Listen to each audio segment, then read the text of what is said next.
Good afternoon, all. CamelbackTrading.org coming to you this Wednesday afternoon, October 21st, and we are looking at the last 2+ days of the SPY ETF's market profile. And I am basically going to treat this as another inside day.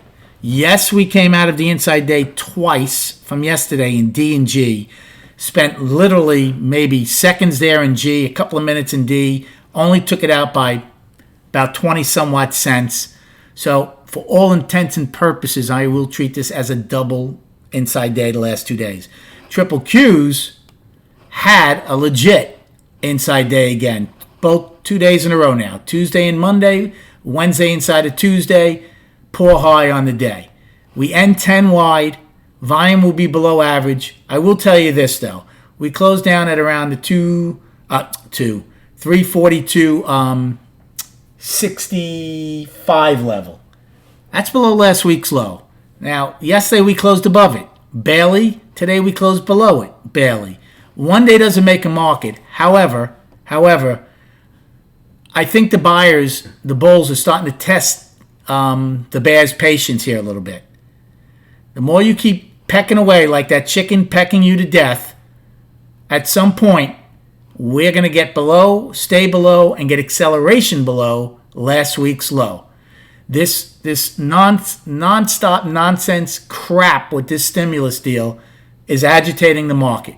2 days in a row. I mean, shame on these algos. The way they're set to these words. With Pelosi yesterday, look what they did, G, H, I, and J, only to give it all back. Look what they did today in F period when again she said they're hopeful, only to give it all back. Yes, we rallied again, IJKL, but never took out F's high, again closed towards the low.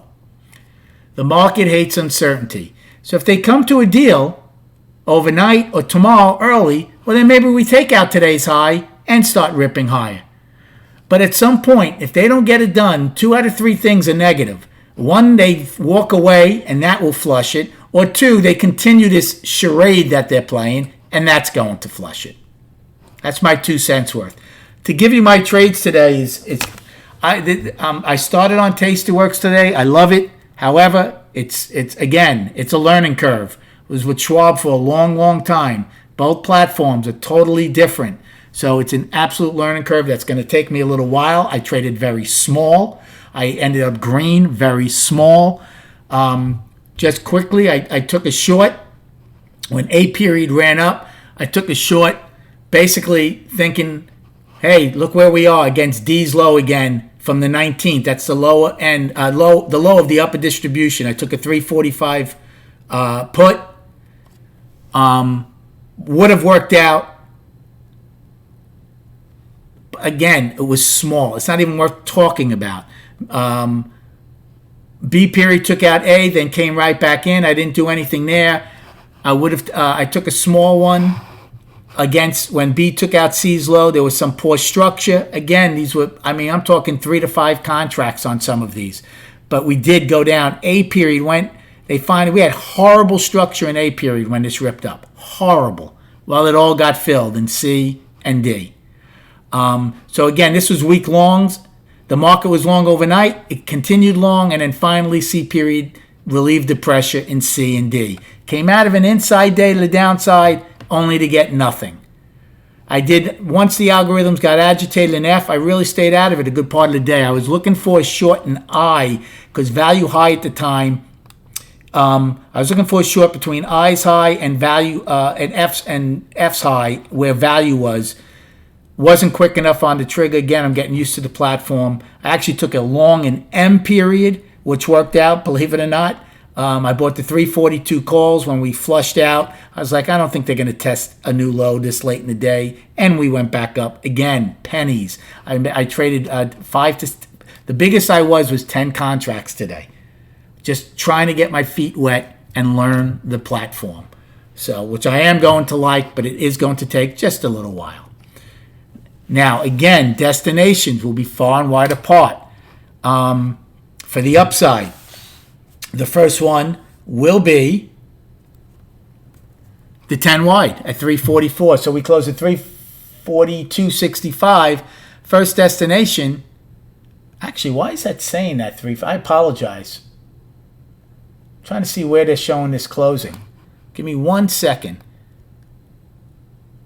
Oh, yeah, 342.73, so I'm not far off. Okay, so our first destination on the upside is 344, 10 wide. Then I'm using F. Again, this is not by the book, but by my definition as an afternoon rally high, 345.10. I think it's a very visual point. It obviously was. Look at I, J, K, and L tried to get there, failed, and rolled over. Then we have today's high, 345.67. Yesterday's high, 346.88. For the downside, we don't have anything to 342.40, which is today's low. Then yesterday's low, not yesterday's low, I apologize, we took that out. Monday's low, 341.40.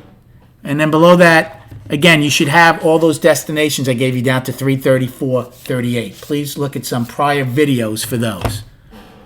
So, calling it an inside day again. Look at M period, by the way. We traded above M's range, below it, but we spent the good part of the day inside M's range. Now, that was a decent indication. Again, learning this platform, I wasn't quick enough, but as soon as you got above the opening, we dipped out toe below M's low, got above the opening, look what we did. Ran all of M. So if you don't think M period's important in the following days, you're not watching what goes on here, because it is a really good guide in the following day and even days afterwards if you hadn't gotten to a certain M period. So once again, whoever took that long above the opening rode the nice train up to M's high. Let's go to the charts. I'll just show you the daily and the weekly. So here's the weekly chart. I keep talking about last week's low of 343.13. Well, again, we closed below it. Yesterday we closed above it a little bit. You keep starting to get acceptance. Your next destination is clear as day going to be the 50-day moving average, which is at where are we? 340-ish, around there. And then you're going to get to that 334.38 level, the previous week's low. You can't keep tempting fate like that. And then on the daily, that's the 12-hour, I apologize. On a daily, here we are. Inside, basically inside yesterday. So I'm calling this 2 inside days in a row. There's your 50. There it is. I was looking at the weekly. That's why it was wrong. So 339.91. So 340 I'm rounding it out to. 340 is the 50-day moving average. Question is, which way are we going to come out of it? I'm hoping it's not on a gap of $5 lower tomorrow or a gap of $5 higher tomorrow. Yeah, I like the opportunity to open inside today's range and then take out these last 2 days lows and start ripping to have a great trade on the way down, or vice versa on the upside to be long. But that remains to be seen if that's going to happen. Good day in the trading room today. Come check us out at camelbacktrading.org. Have a great night, and we'll speak prior to the opening tomorrow.